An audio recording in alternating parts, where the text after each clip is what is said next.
couldn't, because of how we are taught, how we are raised, is to be constantly, keep working. Rest is something so it's not fully considered bad, but it's like, you have to be constantly doing something. There has to be a purpose to be doing at all times.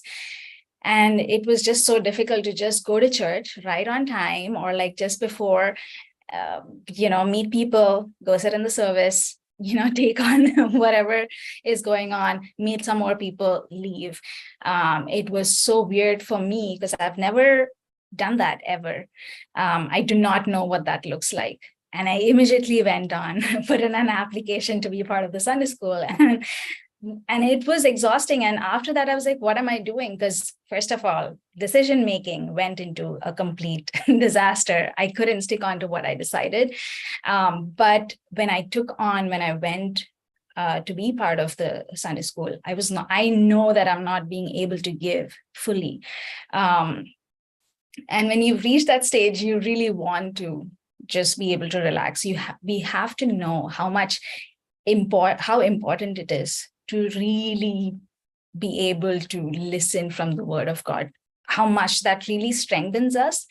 We really miss out on that, on how important that is. So I thought that this would be a great topic to discuss on, for myself and for people here, because I know that, there's a whole team that works, almost every week and for years. So I can understand how tiring it could be, how time consuming it could be. So I really hope that, you guys take something away from it. So let's look at some instances as to when, or at different points of time, when Jesus actually took rest. The very first instance being when he was done with creating the entire world, the creation, he took rest. He took rest, he enjoyed, he looked at it, and he was able to really be able to enjoy that. He, when he was done with a set of tasks, he took that day. And that itself, if we want to follow God, that's the first thing that he did, that he was, once he was done creating, he was done with his task, he took some time off. And because it must have been, as much as we think that he spoke and all of that was created, so how much energy would one actually emit? Not a lot, when you think like, okay, he just spoke and it was created. But no, even after that, there must have been so much that have gone in behind it of how it should be created. What exactly should it look like, right? We don't really see that in, obviously, the planning stage. We don't see that in the Bible, but when we do our daily things, we know how much we plan on. Just as basic as doing our homework, we're like, okay, what subjects should we start with? That itself is like time consuming. Should we go with, like, I don't know, the most easiest ones, or the most difficult ones, or the most time consuming ones? How do we differentiate that? You spend a bit of time, and eventually, once you're done with that, you're tired after you do your, homework. So that's the very first instance that God took rest. So once he was done with doing whatever he had to do, he did take rest. So you can go on to Genesis chapter 2, verse 1 to 3. 1 to 3, where he said, thus the heavens and the earth were finished, and all the host of them. And on the seventh day, God finished his work that he had done, and he rested on the seventh day from all his work that he had done. So that's the first instance that we know that he has rested. Now, there are different other instances where he did, and one of them was he took time before he had to make major decisions. The first instance that we saw was once he was done with what he had to do. This is before he had to take something like make a major decision, he took rest.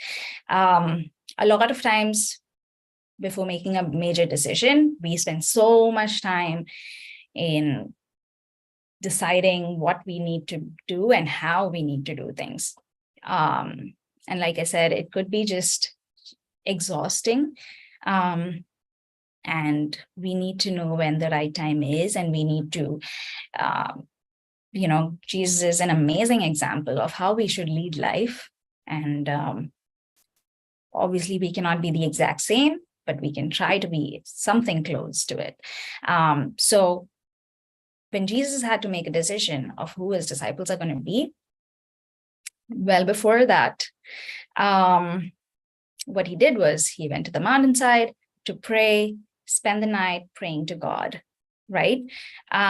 Now, praying to God can be quite peaceful. It can actually put your mind to rest. It can actually put your body to rest, because you are in that state of just fully submitting to God.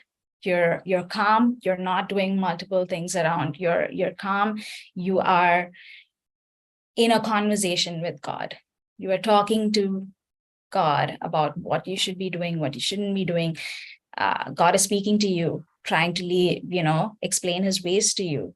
So it's a conversation. It's a very deep, very fun conversation. So you are at rest, because you also know that he is going to take care of it, regardless if you are walking in his ways, if you know the will of God, it's going to be taken care of. And even if you don't know, he is going to be taking care of you regardless. That's how much he loves us. And so when you are praying, when you are spending time by yourself in prayer with God, it brings a lot of peace and rest in your life. And I would suggest everyone to pray by yourself, like to have an individual prayer life. Because there are times when you don't want to discuss things with others. It could be as close of a person that they could be, but it's good to have that own personal relationship, right? When you are in a group setting, not much of your individual relationship with God can actually, come up, or you may or may not be that connected with God in a group setting. So that's why it's always important to have a personal connection with God, to have that conversation with God. And it may take time, but it's always good to have that and to feel rested, so that that's why when, our parents say, or when people, when the elders say that, before you make any decision, pray, understand the will of God, have a conversation with God, it brings in a sense of reassurance. It brings in that strength, that vigor that we need to take on that decision, the courage that we need. So praying brings a lot of these different aspects. So yeah, take time off before making a decision, so that when you finally make that decision, you have all you need to put forward in that decision to make it work, right? Next, Jesus also took time off after a heavy period of ministry. So what he did in, I can bring up if anybody wants the words, it's Mark 6:30-32. The apostles gathered around Jesus and reported to him all they had done and taught. Then, because so many people were coming and going that they did not even have a chance to eat, he said to them, "Come with me by yourselves to a quiet place and get some rest." So they went away by themselves in a boat to a solitary place. So again, we would imagine when you are part of the ministry, that's, for some people, it's not really time consuming or not really strenuous, right? At a lot of times, I used to think, what is my pastor doing? All he has to do is preach on Sunday, or maybe on the weekly meetings, meet some people, go to their houses. But people who work in a corporate job are accountable to somebody else if they are, an employee. Obviously, if you're a business person, that's a separate thing. But I'm just taking one example of being an employee where you're accountable to somebody, so that stress is added on. You have to be at a certain place in a certain time. You have to finish a certain set of tasks. You have to travel. There's so many things involved. And it only took me to be a little more older to sort of understand how much of time consuming, like, they never stop. They don't have a chance to stop. They always have to minister. They always have to serve. They also need to take time to receive. They also need to spend all this time in prayer. They need to build churches. They need to build people. And it's not just in your prayer life that, the elders of the church or people in the ministry are working on. They help you in different ways of your life. They help you to make decisions at your workplace, at your business places. They help you how to adapt to, whether it's your school, whether it's any place that you be. They have to be event planners. They have to be all these different roles. And it is really, really exhausting or really tiring to be that person. And it does not have to be just a pastor, anybody in ministry, even if you're doing the tiniest of things, it is time consuming and you need to take time off. And as we saw here, the disciples, they didn't have a chance to eat. And so a lot of times we miss out on those, just the basic things of knowing that we have to keep our health really strong to be able to give, right? To be able to, because if we lose our soul, then that's about it. There's nothing more that we can offer.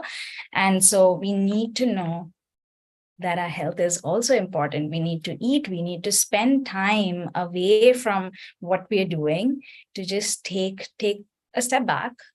And it's okay. It's okay to take a step back. It's okay to be tired. We're like I said, we're just humans. We cannot operate at 100% at all times. And so, if somebody expects that of you, you can educate them and you can let them know that this is, if you need because at all times we want to be able to give all that we can, the best decisions that come out of our mind, the best words that come out of our mind. Because if our mind is just weak, if our body is weak, we lose control of all of these actions, of our bodily actions, our mental actions, of our words. We lose control. And then you cannot really, sometimes sorry doesn't cut it. So you have to take that time off, even if you're part of ministry, even if you're doing just one task. If it becomes too much, you should make that decision to step back and eat well, have your rest, whatever that looks like, and then come back with all your strength. The other instance that Jesus took time off when he had just enough of people around him. A lot of times in school, in work,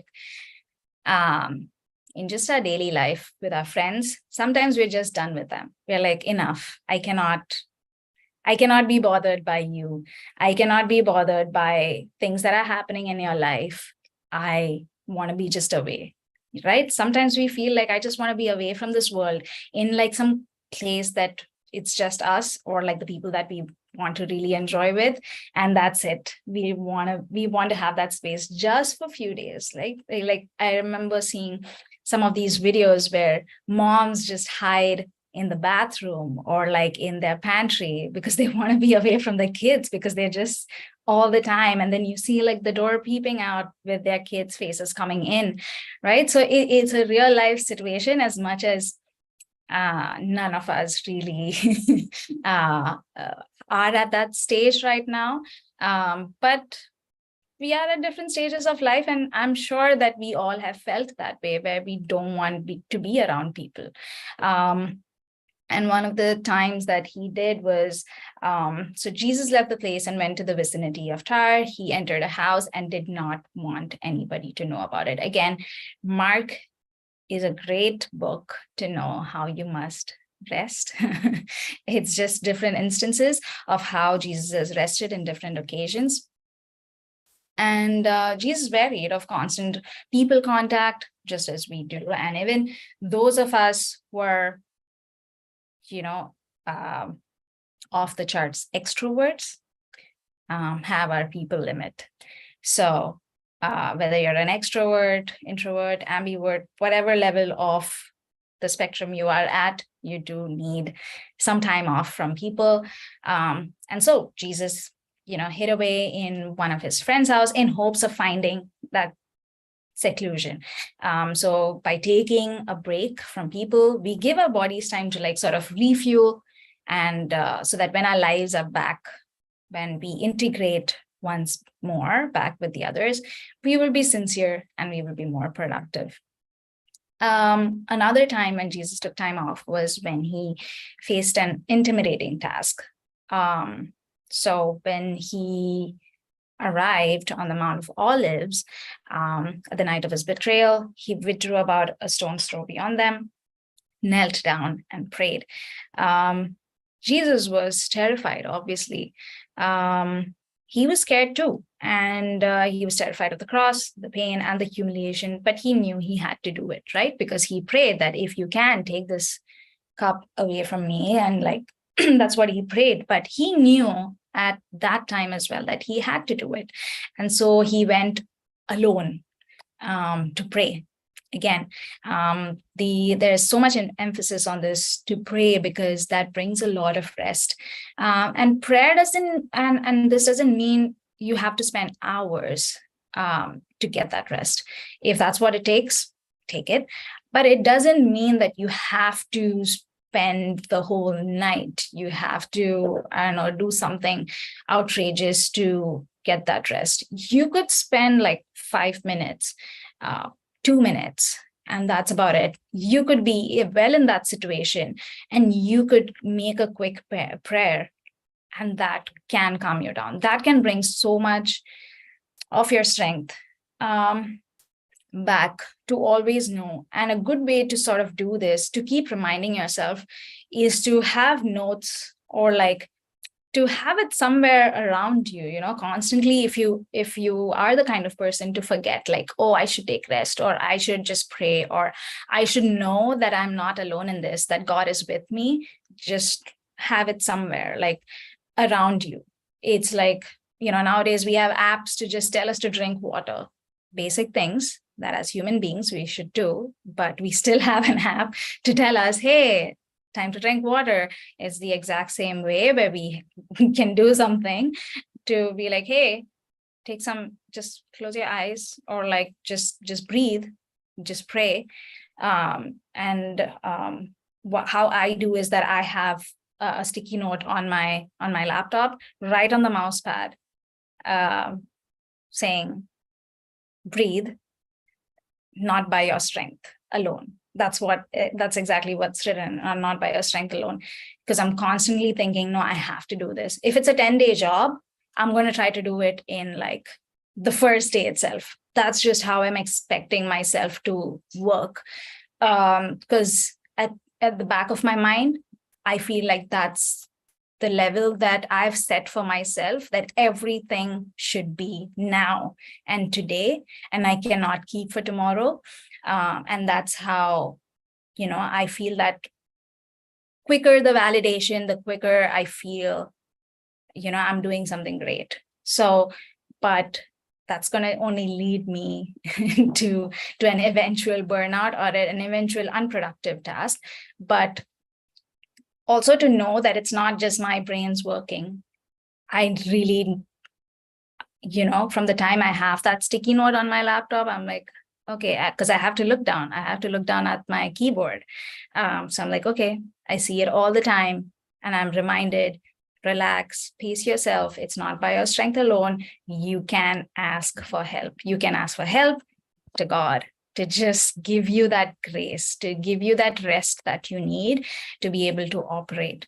So all of these different instances that we saw, before taking a major decision, after doing something big, when you're done with people, it does not necessarily, what God teaches us is that we don't have to be in the best of situations. We don't have to operate at the highest level that we can. Yes, that would be great to do our best. That's what we should be able to do, right? And in order to do that, he teaches us all these things. And unfortunately, as a culture, we are not taught I was always told, even if I'm watching a TV show, it could be just a cartoon. I remember my dad asking me, why are you watching it? What's the purpose behind this cartoon? And I'm like, just entertainment is the purpose. I don't need to use my brain. Like, I don't need to watch something that is involving me to like think about something, solve some puzzle. No, I just need to watch something so that my mind is just taken off things, right? And it's just constant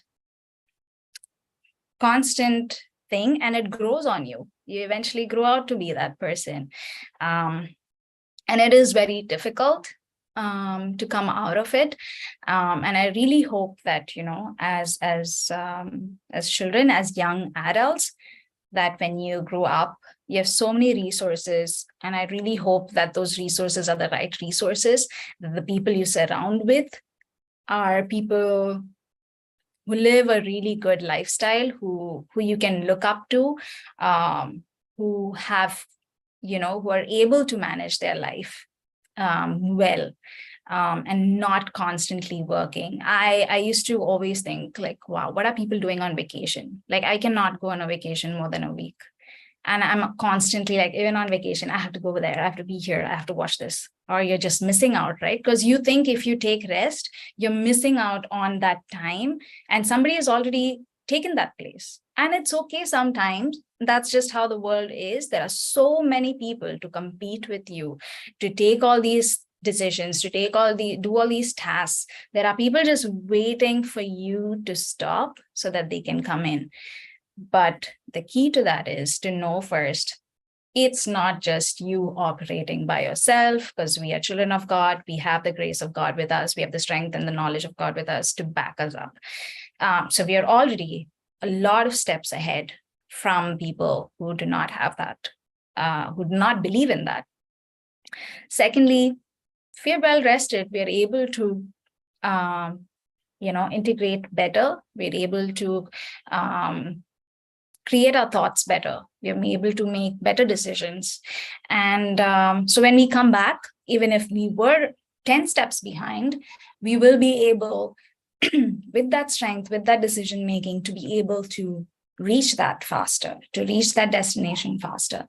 So take the time to just be, try to do nothing. It is very difficult. Just try to sit in one place for 5 minutes, doing nothing. It is extremely, extremely difficult. Moving on to the next side, where we enjoy God, where we enjoy just generally. You should be able to enjoy as cliche as it may sound, the more older you get, the more things you have on your mind to think about. And that's why people who are way older than you say that, oh, the good old school days, the good old college days, because, hey, we don't have to think about anything other than studying. We enjoyed however we want. We can do whatever we want. Everything is provided. I remember the last time I went home, best 1 month of my life. I do not have to cook. I do not have to clean. I say exactly what I want for my meal. It's on the table. that's just how, and I'm like, that shouldn't be big of a tension, right? Like, oh, what do you want to eat, to cooking and stuff like that? It adds on.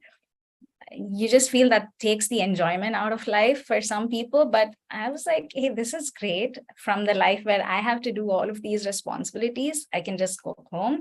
Somebody is making all these things for me, and it's there. It's just there for me. I don't have to step a foot outside my house. Things would come home right exactly how I want it to be. So sometimes, and it was difficult for me at first to really enjoy it, because I'm like, no, I have to do this, I have to do that. I have to be useful. We always have to be useful. For us, it's so important. It's just so important for our community to be useful, because other than that, we don't have a personality. That's what we think, that if we are not useful, if we don't show our talents, what are we, right? But that's not how, as human beings, we are. We have a lot more things about ourselves, to be able to just be and to be part of people's lives is a lot more than being just useful. So try to enjoy your life at each stage. At each stage, remember to take the time to do something by yourself, with others, but to be able to truly enjoy, do the things that you feel it's fun. If studying is fun for you, do it. If that gives you enjoyment, go for it. If it's just playing a sport, if it's, I don't know, dancing, do it. Because you will realize as the days go by that how important it is to have those days, have those moments of joy in your life. So there are 5 ways that I'm going to discuss about how you can enjoy Christ. Quickly going through it. Engaging in his presence. Enjoying Christ means being able to enjoy his presence as well. And the best way to enter his presence is through worship, according to me. I feel that when you are just engaged in worship, you're truly able to enjoy his presence, to truly able to feel his spirit, to be able to just be immersed in that experience. And that is one way where you can engage in his presence. When you worship, you get God's attention, he draws near to you. And one thing that God desires is, more than anything else, is to be close to you as each one. And he desires that through this, you also enjoy his presence, right? That's the idea, that you enjoy his presence. So there are so many scriptures in the Bible that says, God inhabits the praises of his people, and he desires you to really be enjoying his presence. Next thing is to engage in his promises.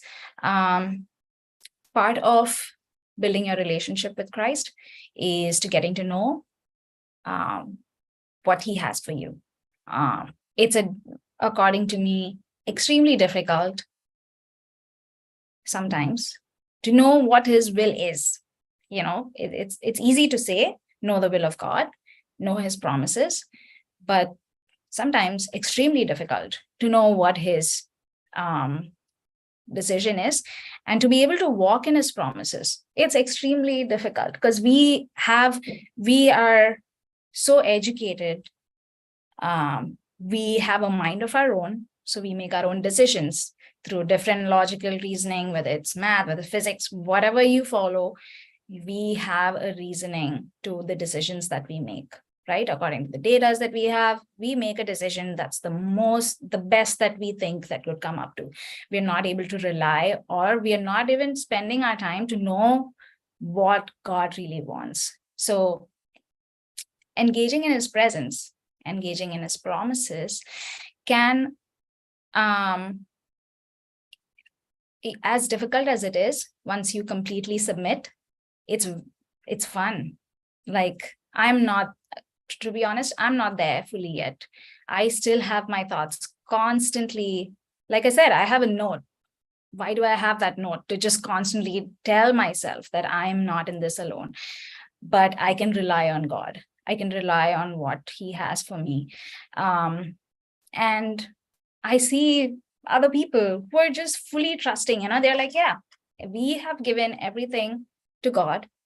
And that's just how they lead their life. As difficult as it is for me to understand it and to just see, like, what do you mean you're fully leaning on God, on your different resources? You just see them having a much more peaceful, a much more stress-free life. And so start wherever you are. Start in trying to spend that time learning, reading the promises of God that we have. We have an entire Bible. We have so many books to read. Go through that. And that, the one that I heard for 4 years during my university life was, I have plans for you, right? Jeremiah 29:11, I guess, where plans to prosper you, to give you hope he already has that set for us. We, do not have to really worry. But we do as humans, but we have to engage. We have to try to work in it. Third thing, engage in his purpose. If you want to enjoy, again, a relationship with Christ, then we need to really value the things he values. We need to know exactly what his purpose is with us being part of this world. And it should align. If it's not aligned, it's going to be difficult. As simple as it can be said, we have to be in obedience with what he has said for us. Try to avoid sin as much as we can. Try to, and I'm sure when we are aligned with it, our life will be less miserable, as it should be. It will bring us, we will be able to enjoy our life and know that actually God is leading your life, and eventually be able to enjoy his presence, enjoy God. Fourth one, engage with his people. You cannot be like, I like God, I like Jesus, and not be part of the community, not hate people. You have to be able to share the love that he shares. You have to be part of the community. You have to talk to them. You have to live your life with them. And you have to build that. If you don't have it around you, and if you are capable of building it, build it. That's what I would suggest, because as much as we need it, there are other people who need it, but maybe they're not just able to do that for them, around them. But if you are open and welcoming and warm, if you share that love to them, they will be able to share things about their life to you. They will be able to open that. They'll be able to share that same love that they receive from you to others that they come across with. Eventually, you'll be able to enjoy God more, because you have gone to know his people more. You'll be able to understand his ways more. So definitely be part of the community. Engage in his position. So for a lot of people, Jesus can play different roles in your life. He can be your friend, he can be your father, he can be your mother, he can be your sibling, he can be so many different roles. So enjoy that. Enjoy what he is for you. And it will change. That role could change. That role could be added on, like a lot of roles could be added on eventually. But what he is for you right now, truly be able to acknowledge it, and to be able to fully give into it. And that's what I would suggest. For a lot of time, it was so difficult for me to connect with Jesus as my father, because I had a father already. I had a earthly father, great father. I didn't think anybody or God could surpass him. That's just because of, I had a great experience with my father. But you have to know that your earthly father also is operating because of his grace, because of Jesus' grace. There's a lot more that you understand as to why he could be your father. There's certain things your earthly father cannot just be able to do for you as how you need it. Sometimes they may not be able to understand what you need, but God created you. He knows every single cell. He will be able to understand. He has gone through a lot of situations. He has dealt with so many people.